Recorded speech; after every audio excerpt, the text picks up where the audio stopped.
ياتي اليمنى لصالح الهلال، هجوم مبكر واحمد ترجع مره ثانيه، محاوله التسديد، الفريدي في ما فيها مخالفه، واصل لنواف العابد، تسديده، الله يا عابد، الله يا نواف، الله يا عابد، شوف قويه، وليد عبد الله يرجع لمستواه ولا ما يرجع؟ هذه قويه من نواف، هذه صعبه من نواف، يرتج لها مدرج ملعب الامير فيصل بن فهد، يرتج لها زلزال مدرج الهلال.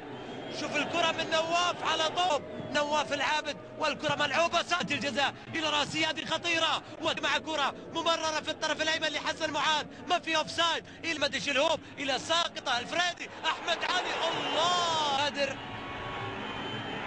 أرضية الملعب، الإصابة تتجدد على الفريدي. لاحظ التغطية من زيد المولد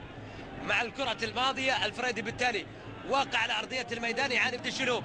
إلى الفريدي، تمريرة ممتازة إلى أحمد علي، وصل أحمد علي الثاني، والتحرك الشبابي في منطقة الجزاء مستمر في المباراة وتتصوب وتابعه، واصل الكرة الهلال، مرور من الفريدي، وصول لمنطقة في ضربة الزاوية الملعوبة إلى منطقة الجزاء بالراس، عدت إلى كاماتشو يلعب العرضية، والكرة تصل إلى كيتا في محاولة خلف ضربة الحرة مباشرة ملعوبة ساقطة لعتين، عمر الغامدي يجرب نفسه، تصويب، الله طولة ايضا هو الاخر للحصول على الكره، وراء كره على الجهه اليمين الى ناصر، جرب نفسه، ضربه الزاويه ملعوبه الى منطقه الجزاء، هذه خطيره، احمد علي وصل لمنطقه ويكلف الشباب الشيء الكثير،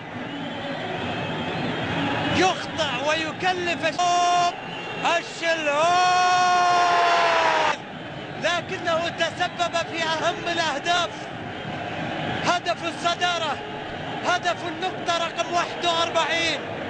هدف قد يكون للدوري، هدف قد يكون ثمنه درع الدوري، وسعد ندى في تسديده واصلة لمنطقة الجزاء كي تواجه المرمى.